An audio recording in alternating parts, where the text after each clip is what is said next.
ayat 1 sampai ayat yang ke-5. Mazmur 32 ayat 1. Dari Daud, nyanyian pengajaran. Berbahagialah orang yang diampuni pelanggarannya, yang dosanya ditutupi. Berbahagialah manusia yang kesalahannya tidak diperhitungkan Tuhan dan yang tidak berjiwa penipu. Selama aku berdiam diri, tulang-tulangku menjadi lesu karena aku mengeluh sepanjang hari. Sebab siang malam tangan menekan aku dengan berat.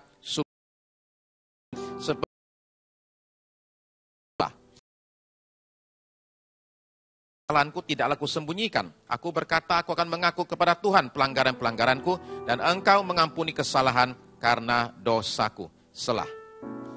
Di Amerika Serikat semenjak tahun 1811, itu ada satu rekening di tidak ada namanya, hati nurani.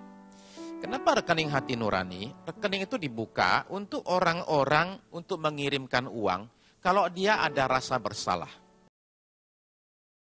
Hanya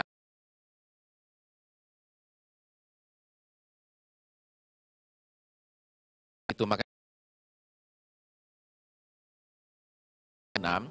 rekening itu sudah mendapatkan dana sebesar 5,7 juta dolar. Jadi sudah berpuluh-puluh miliar diterima itu. Nah, orang uang untuk ganti 2 buah selimut yang dia curi waktu ini jadi tentara Amerika waktu Perang Dunia Kedua. Dibilang itu selimut itu bikin saya tidur nggak tenang, ya, nggak bikin tidur tenang, malah jadi tenang karena nyolong. Biar saya tidurnya tenang. Dolar dari Brasil. Cara saya bawa pulang satu pasang sepatu, sama makanan saya bawa pulang. Ini saya ganti rugi. Ada orang kirim uang cuma 9 sen. Apa itu?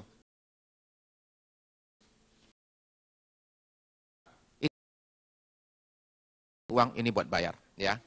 Nah, ada pegawai dirjen pajak. Pegawai pajak loh ya. Yang kirim uang $1 untuk 4 ballpoint, ya, yang kantor itu.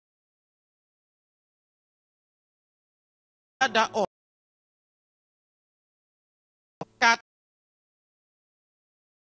mesin di kantor. Jadi dia hitung bahwa itu $5. Kenapa bayarnya $20? Karena dia bilang, Alkitab bilang kalau bayar denda 4 kali lipat. Ya, jadi saya bayar ini. Mereka menurut saya sebentar terhadap Tuhan. Sebelum saya meninggal, saya ingin bereskan dulu masalah saya dengan manusia dan dengan Tuhan. Kirim uang. Jatuh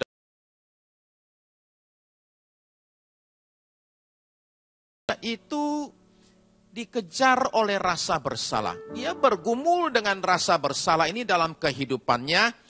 Nah, karena hidup ini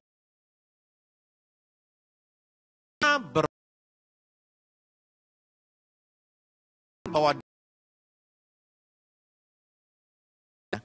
karena saya sering berbuat salah. Segala macam salah saya sudah pernah. Saya pernah salah khotbah, saya pernah salah nyanyi, itu sering ya. Saya pernah salah liatin orang juga, semua saya pernah. Maka saya mengatakan berbuat salah.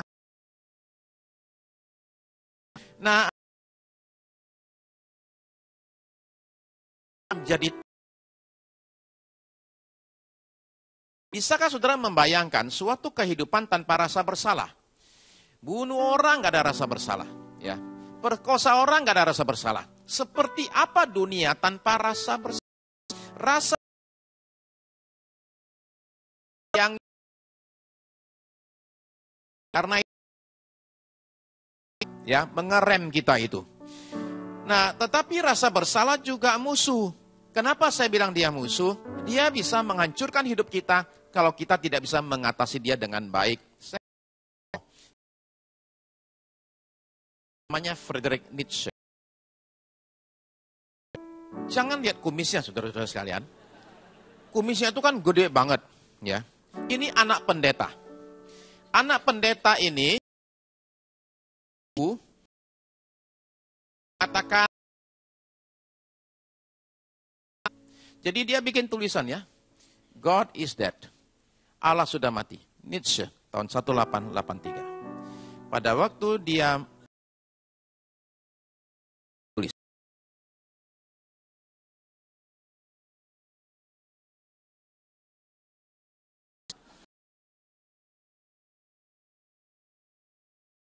pintar sekali, dia jadi profesor pada umur 24 tahun.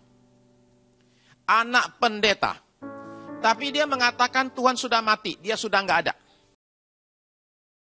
Nah,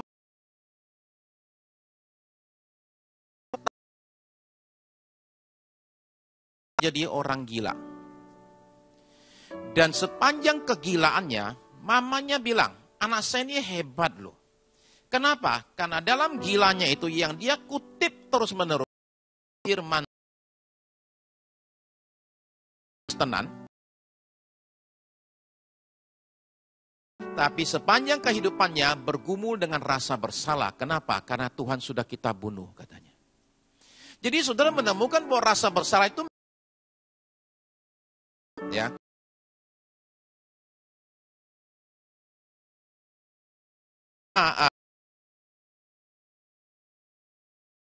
Bernama Menninger itu bilang begini. Itu pasien di rumah sakit jiwa. Kalau hari ini dibantu bereskan rasa bersalahnya, 75% gila. Rasa bersalahnya nggak bisa ditangani, saudara-saudara sekalian. Nah, satu orang psikolog di Amerika itu menemukan bahwa orang di Amerika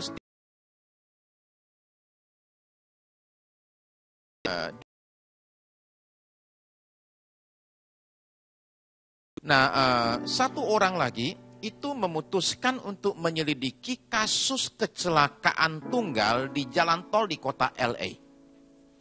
Kasusnya kan banyak sekali. Nah, dia ambil ratusan kasus kecelakaan tunggal ya, bukan karena tabrakan. Dan dia menemukan bahwa 1 dari 4 alias 25% kasus kecelakaan tunggal di LA itu adalah kan ngaruh sampai dia kena kehubungan kita dengan Tuhan, karena tadi ayat tadi kita baca itu mengatakan bahwa karena saya tidak ngaku apa yang saya lakukan, tangan Tuhan itu menekan saya. Jadi merasakan bahwa hubungan dengan Tuhan itu jadi jauh. Gereja pun. Nah, lagi orang-orang sekitar kita yang lihat kita berbuat salah, itu kadang-kadang suka ngingetin kita terus, ya. Ngingetin supaya apa? Maksudnya baik, supaya kita jangan ulangi. Suaminya kamu itu dia kan sudah ngingetin terus ya. Maksud istrinya itu baik, ngingetin supaya kamu jangan sampai jatuh lagi. Tapi suami merasa ini sebagai tekanan, tidak percaya dengan saya. Begitu juga istri pernah berbuat salah, suami membuat. Nah, mari kita lihat yang pertama ya. Yang pertama, manusia kalau hadapi rasa bersalah, dia salahkan orang lain. Itu yang pertama. Saudara-saudara sekalian. Oke. Hiburan nggak? Legal cuma satu, yaitu makan, saudara sekalian ya. Nah, tetapi ada polisi yang suka menyertai kita dan ngingetin kita, katanya jangan makan ya. Makan.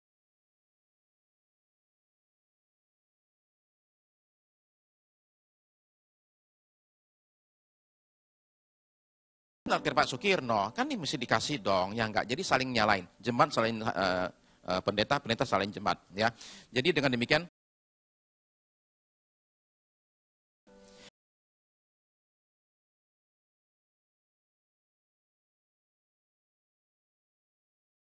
saudara-saudara sekalian, manusia itu punya banyak kekurangan dalam hidupnya. Ada orang kurang uang, ada orang kurang koneksi, ada orang kurang pengetahuan. Banyak kekurangannya, tapi ada satu kurang.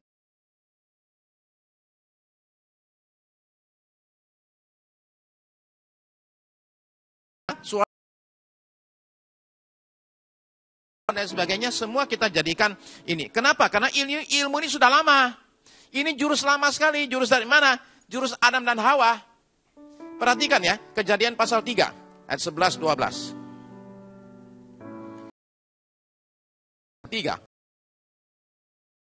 Tuhan kepada Adam, firman-Nya, siapakah yang memberitahukan kepadamu bahwa engkau telanjang? Apakah engkau makan dari buah pohon yang kularang engkau makan itu? Tuduhan muncul ya, kamu salah. Ini jawabannya dia. Manusia itu menjawab, kau tempatkan pohon itu kepada perempuan ini yang kau tempatkan. Salah Tuhan juga. Kenapa taruh di sisiku? Jadi yang salah dua ya. Nah, saudara akan menemukan bahwa nyalakan Tuhan itu ternyata banyak orang melakukannya. Banyak orang, ada orang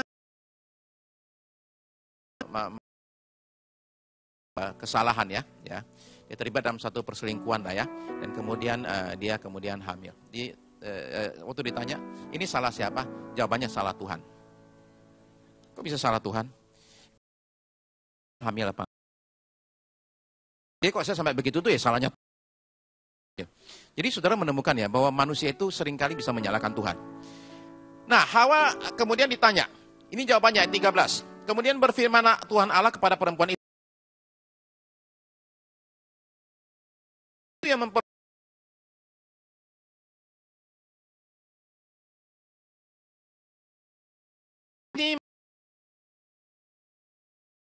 lalu punya sesuatu yang bisa kita tuding untuk mengatakan semua gara-gara dia. Saudara tahu ya bahwa orang demikian ini lakukan itu supaya dia jangan diserang dan dia nggak usah berubah ya. Dia jadi mental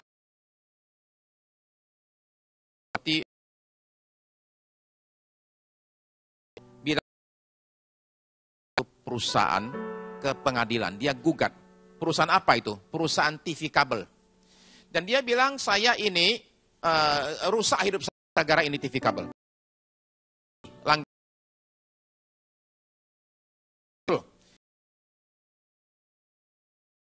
Mabok, istri saya jadi pemabok, istri saya akan kurus ya. Nah, jadi manusia itu punya banyak cara ini. Oke, satu, itu yang pertama saudara-saudara sekalian. Oke. Nah, saudara perhatikan kalau umpama ya itu pegang pekerjaannya kayak itu sangat gara-gara si ini, gara-gara si itu. Lama-lama saudara lihat yang demikian, saudara jengkel sekali loh. Pegawai demikian. Enaknya itu, saudara-saudara kalau lihat gitu, gemes, pengen nyekek saudara-saudara sekarang ya. Nah, nggak pernah mau ngaku salah. Jelas-jelas salah.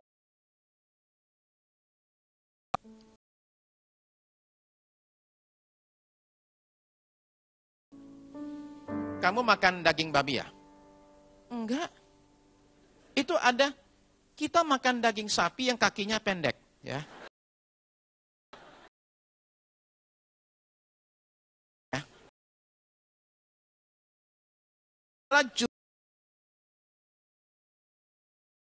Kain, Kejadian 4 ayat 9. Firman Tuhan kepada Kain, di mana Habel adikmu itu? Jawabnya, aku tidak tahu.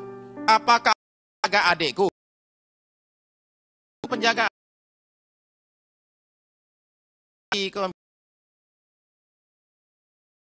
dan bertanya, apakah aku adiknya penjagaku? Ya. Jadi dia bilang, apakah saya penjaga adik saya? Ya. Lalu kemudian di Maliaki pasal 39. Bolehkah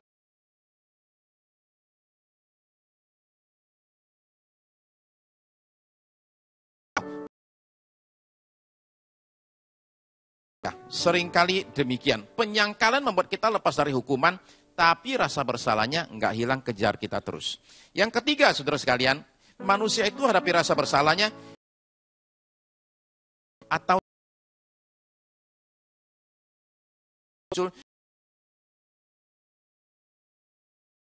hati kita tenang. Waktu orang datang lihat tidak ada sama sekali, kita makan yang sehat. Ya. Nah, Daud itu berdiam diri. Dia nggak mau cerita, dia nggak mau ngaku, dia dibunyikan. Dengan sampai lagi lari ke narkoba, yang lain lagi pakai cara lain, mungkin bunuh diri. Sebagian lagi pergi konseling, psikolog yang tidak mengerti firman Tuhan akan sampai orang kasih contoh. Dia pesan bir. Begitu bir dikasih, dia ambil birnya, dia siram ke itu bartendernya yang kasih dia bir itu, yang jual bir itu. Dia siram ke sana, begitu siram, aduh. Sorry, minta maaf. Saya nggak bisa tahan diri saya. Saya kalau dikasih bir, saya pasti siram ke orangnya dan saya selalu rasa guilty feeling banget, bersalah banget. Mohon maaf, saya nggak bisa tahan diri saya. Terus yang si bartendernya bilang gini, sambil ini ya, bos. Lain kali kamu kalau datang lagi, saya nggak akan jualin kamu bir lagi. Kalau kamu gitu, kecuali kamu pergi cari pertolongan. Pertolongan kemana? Kamu cari gimana kayak mana? Karena saya nggak mau.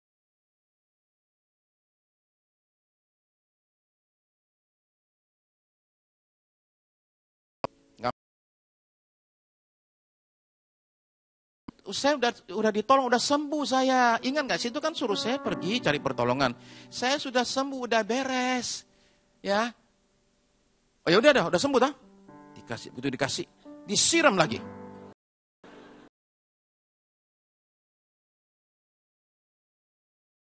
Dulu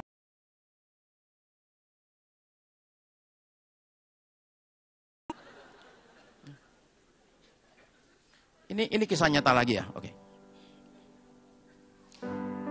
Ada wanita di Amerika pergi ke rumah temannya, dia nyetir, oke.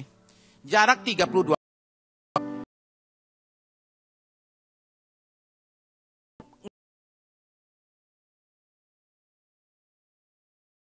itu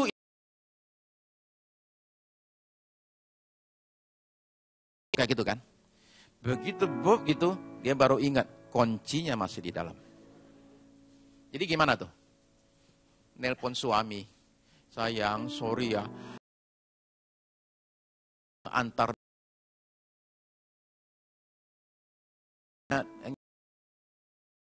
nunggu nih di mobil ya, nunggu suami datang. Tahu-tahu temennya itu lihat, pintu belakang gak kekunci, suamimu tuh gak usah datang, buka aja.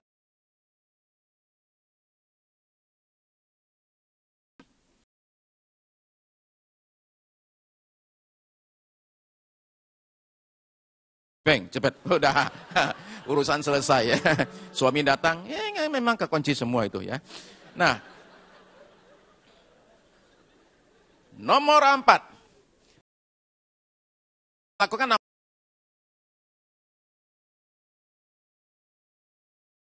olahraga. Ya, itu yang agak rohani. Nah, ini cara yang lumayan bagus loh, saudara sekalian. Cara yang lumayan bagus dilawan dengan keberhasilan. Ya. Nah, ini cara yang dilakukan oleh agama.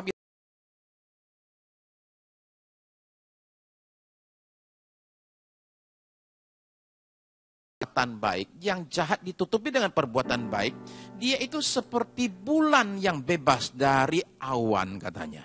Bersinar lagi itu. Kenapa? Dengan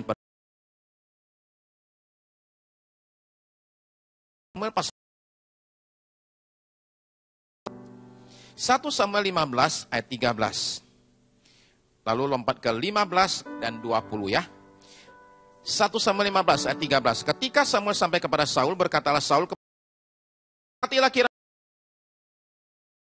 Tuhan." Dia mengatakan, begitu datang Samuel, yang dia tahu nih bakal marah sama dia. Ya, Samuel ini di rumah, sebelum itu Samuel kasih pesan sama Saul. Kalau bunuh semua kambing domba jangan bawa pulang ya. Ini orang maju, lihat domba gemuk-gemuk, dia bawa pulang juga tuh. Nah, waktu dia bawa pulang, Samuel di rumah berdoa. Tuhan bilang, sekarang pergi kepada Saul, konfrontasi dia karena dia sudah melanggar perintahku. Itu sampai haleluya. Itu bunyi mbek-mbek kambing siapa? Oh, itu. Ini jawabnya ya, jawab Saul. Semuanya badan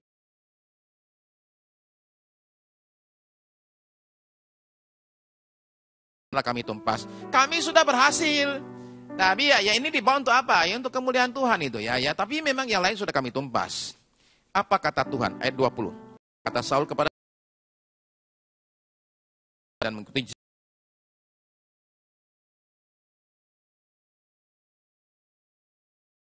balik dia ngomongnya sama. Saya sudah lakukan. Udah ini sudah berhasil. Dia nggak ngomong yang dia tidak berhasil, saudara sekalian. Saya kasih contoh ya. Yang orang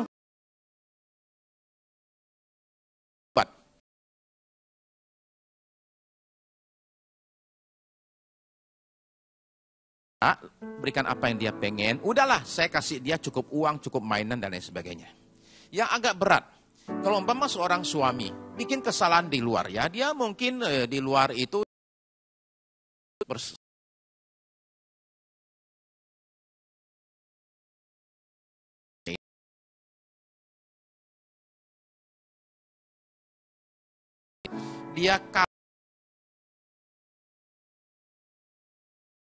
dia kabur, habis makan langsung kabur. Setelah bayar ya, maksudnya jangan lama-lama di restoran ya, nanti